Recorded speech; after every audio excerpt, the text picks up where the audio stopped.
How's that for an intro? Yeah. We're going there. We've actually been there. What's going on, guys? Desbones here, and today I have something very special to talk to you guys about. Just by clicking on this video, you guys are probably like, what is this? Nice setup, what is going on? This shot specifically I want to talk about. I also want to talk about the abundance of gear I've accumulated over the years, how I got here, what it is that pulls this shot together. Then maybe take you guys on like a little B-roll hunt if you'll stick with me for that long. I want to jump right into it and say that this angle is my main angle. This is what I envisioned for a long time, even doing YouTube. What pulls this shot together, we'll get into later. But right now, I just want to talk about what it is that manifested it, because it really is something special to me. This whole room, I kind of want to do a whole tour on and everything. You guys already got like a sneak peek of it in the intro. This angle is something that was an inspiration a long time ago. It was something that lived rent-free in my mind for years, and I attempted multiple times and failed miserably until today, which I'm pretty proud of. It is really putting a knot in my throat seeing how far I've come and manifesting all of this into reality. I really appreciate everybody that comes and checks out my channel. For all the OGs, you guys are loved, you guys are appreciated. For the newcomers, before even checking out this video, check out some of my other videos. You could find me on Instagram and like and subscribe. On to it. So like I was saying, this angle was an inspiration I've had for a long time. It was inspired to me by Peter McKinnon when he worked in the same studio as Matty Hapoya. He did a video on how to do a main angle. He was sitting at a driftwood table with a nice dark oak background. Me watching this video, I paused it and I was like, man, that is such a gnarly shot. I could use every cliche word to explain that angle. Nostalgic and aesthetic. It was something that absolutely spoke to me and made me realize it was something I wanted to do. Seeing how it pulled itself together, I realized that I couldn't have done it the way I was thinking I could have done it. Way too close to the camera. I wasn't far enough from the background to make it look nice. Overall, it just looked I have had some gear that I thought was pretty good, but I've acquired more gear over the years that actually expanded my horizons. When starting cinematography, it wasn't necessarily something that I thought was going to be a craft I would fall in love with or something I would spend any more time rather than putting a camera down and just filming my skating. But I started to realize something when I had my first camera. This is essentially a Canon camcorder. When I first got this camera, I didn't think it was going to be the first building block to something that I would be so passionate about today. And this is the camera that created Dead Dreams. I've since retired it. The battery doesn't work on it. I'm pretty sure I've dropped it a couple of times, so the sensor doesn't line up with the lens in it. This was the thing that made me realize you can manipulate footage and pictures in a way that expresses so much emotion without words. To even be holding this and saying that is insane. I didn't think it would go that far. Seeing where I came from to now is really something special. I kind of just let this thing sit on my shelf now. It's a reminder of where photography and cinematography can take you, especially with, small beginnings. It could have just started with a phone or something else, but this was where my cinematography started, so pretty cool thing. This camera right here was also kind of the partner to that camera. This is a Hero 4. I've also retired this. It still works and everything, unlike the other camera. I think I only use this when I really want to beat up like a weird angle, duct tape a camera under my board and, go crazy with it, not really care if it gets smashed. This is also something that just sits on my shelf as a reminder of humble beginning. Pretty broken and old. So it wasn't until like later on when I really learned that I loved this craft that I have to thank the love of my life for getting me my first DSLR, helping me get this angle to manifest, because I wouldn't have been able to. I'm seriously insane for thinking I needed to spend over $1,000 to get this wall behind me. On to the first camera that actually built my style and knowledge on this craft that I adore so much, which is this camera. This is the Canon 80D. This camera has been with me for a a long time. Everything I know about a camera, I learned on this camera. It's not retired or anything. It's just a camera that I kind of take with me all the time. I don't necessarily plan when I grab this camera. Any day that's like a good day to shoot, I just put it in a bag and I just book out my door. Since I've used this camera, it's made some very sentimental videos that I still have up to this day, like Aurora Borealis. After using this thing for so long, I realized there's so much more to cinematography than just pointing and shooting. This camera taught me the photography style and cinematography style I have. Since then, I've actually turned it into a vlog camera. I got an ND filter for it that isn't the best ND filter, but it definitely works. I also got a microphone recently for it because I wanted to turn it into a vlog setup. Screw this right on the bottom and bada boom, bada bang. I got myself, a nice vlog setup here. That's not necessarily what I used it for though. I would use it for everything, all of it. Because I know for a fact I've underestimated this camera multiple times and pulled it out and was like, wow, the shots that come out of this are actually really crispy. The first lens I ever fell in love with was a Zoom Macro. It's a 55 to 250. And that's because it's on a crop sensor. And when first using this lens, I had no idea what I was getting into because I had no idea what pulling a focal point would do, long range to close range. I couldn't really stress how much I've beaten this thing up because I would use it all the time. Broke the bayonet on the back of it twice. The first time it used to just like sit on my camera a certain type of way and I would have to hold it in order for the body and the lens itself to actually communicate with each other. Then I got another bayonet for the back of it. I ended up breaking this one too, because not only was it the wrong bayonet for this lens, but it was also plastic. It ended up going pretty quickly. This is where that style comes from that you guys saw a long time ago on my Instagram, that really close up, blurry background, all those really cool macro looking shots. That was the kind of photography I sooner or later fell in love with this lens. This will always be my first telephoto, even though it's a macro lens. Love this thing. To the Hero 8. This is what shot my profile picture. That photo is exactly what I imagined when I was trying to get it. This was the camera I shot it with. I don't really use it too much now. I think I ended up throwing it in the 9-foot part of my pool. Now it acts kind of funky. Makes me realize like maybe I should get a new one. I don't really use GoPros unless I'm like skating. Even when I do, it's for very specific shots. If I want to get like crazy shots like in the fridge or in a coffee cup, taking a drink, underwater, stuff like that. I don't really use it for cinematic work at all, unless it's like something really crazy. I have to say, like, I really appreciate this piece of gear being with me because it changed my perspective on how I can make videos as well. When I got the Mark III, I realized I didn't really have the computer to handle all the 4K footage that comes out of this camera. I was working with a 2017 MacBook Pro that is still to this day degrading on my desk. I ended up really researching what it was that I really needed to start editing this large amount of footage. This thing I underestimated immensely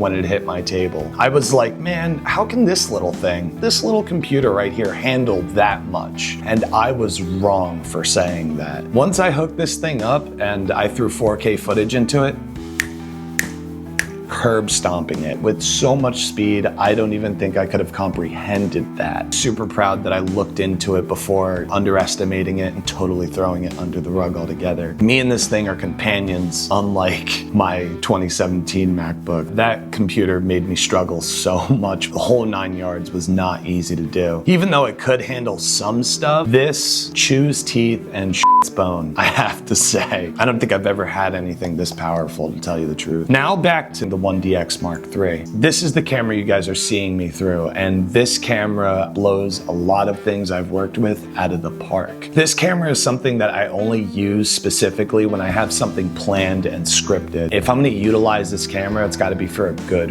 reason. If you guys wanna see the way I learned how to use this camera, you could check out my OneFilm 2020 4K. I don't think I can necessarily say what it is about this camera I love the most, but I can say it is the camera I do love the most. There's so many things about this camera that just changed everything for me. When I first got the 1DX Mark III, I paired it with a telephoto lens, a 70 to 200 millimeter. The whole reason why I paired it with the 1DX Mark III, because I could have gotten this lens at any point, was because I found out while researching that it actually pulls more bokeh out of any lens you put on the sensor. So I was like, man, if it pulls more bokeh, then stick a telephoto on it. I thought that was a great idea, and it was. It got some gnarly shots, really, really aesthetic, moody photography and cinematography all together. Because the Mark III is so big, along with this lens, I babied the whole setup way more. It was something that I was like, oh man, I don't want to drop it. That's a lot of weight. This thing's so heavy. It takes up so much space. So after I kind of did what I really wanted to with this, I ended up putting it off to the side. Not necessarily like giving up on it altogether. It pulls great quality. It's just too bulky for me. And yet I still pull it out sometimes and use it. It was a little bit of a sacrifice for a while until I was like, you know what? Let me just get a new lens, man. I wish I just could talk to myself back in the day and be like, it doesn't need to be this complicated, Des. Just put the telephoto down. When I was trying to really recreate this angle, I didn't realize the type of gear that was used to kind of get an angle like this. It wasn't something that I planned out. It was like, oh, I need to get this lens and I got to get this microphone. I was trying a bunch of different collaborations of gear. It just wasn't coming together. Even with the 1DX Mark III, I was like, finally, I could do it. And then trying to do it with that telephoto lens, it was like,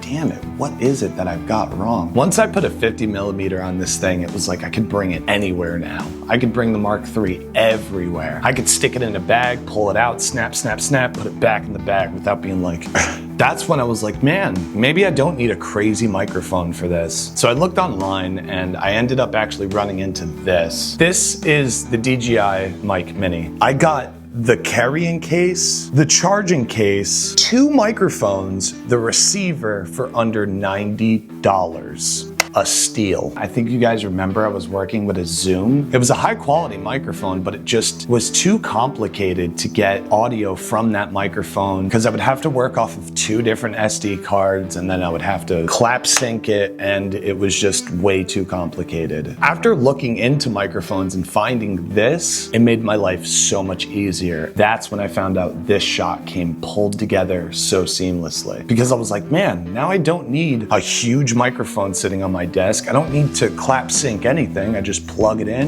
and boom, we're here. It came all together with the Mark III, the DJI, the 50 millimeter I have. If I would have known, I would have had this shot way sooner. So that's pretty much it. That's all my gear, how this shot came to life. I also want to express I'm making Desbone shirts. Overall, a lot is coming to light. This is where I have to say we're past the pivoting point. This is really how I wanted my YouTube to be portrayed. After all the trials I've been through and the journey that cinematography has set me on, there's so much more in front of me than I realized. To think that I started with a little camcorder to now working with a professional cinema camera is wild to me. I really appreciate everybody that watches my channel. I'm just so ready to keep going. I'm so ready to keep pushing, along with the struggles that I'm experiencing outside of YouTube. The love for this craft just won't die in me. A little flicker in me that ends up turning into a huge flame, goes back to that little pilot light, continues to help me move along. If you guys are still here, I'm gonna take my vlog setup, and if you wanna come with me to a B-roll hunt, if you will, I think I'm gonna take out Old Reliable and see where we go with this. I'll see you guys out there. Cool, I'm thinking like the yard, but then I'm like, why would I go out in my yard? People have seen my yard before. A nice walk, I don't know, we'll figure it out. Of course I'm gonna come in my yard. Are you kidding me? That's gotta be the first place we go. I gotta skate before we go out there. God, it's a nice day. Woo.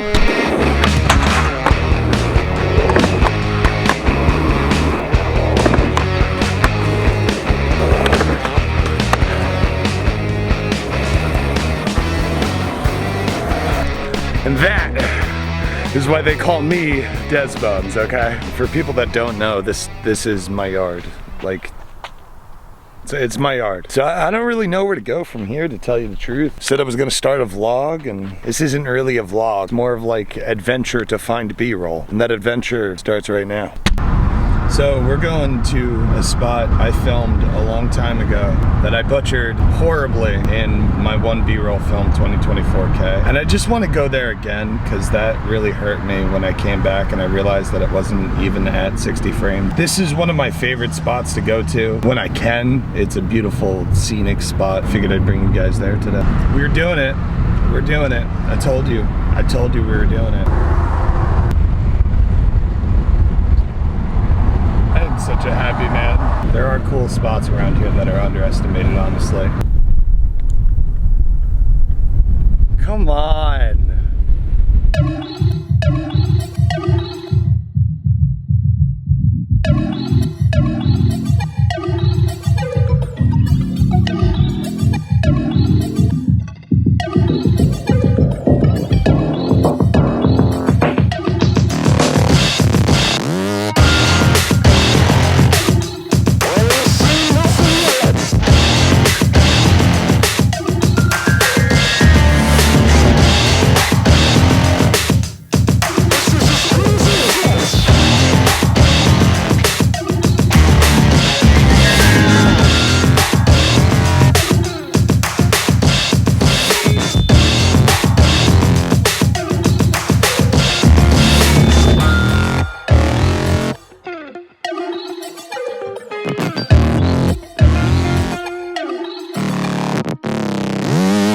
We just got done with the B-roll here. I think I killed it this time. I think you guys are happy. I hope you guys are happy. I love this place.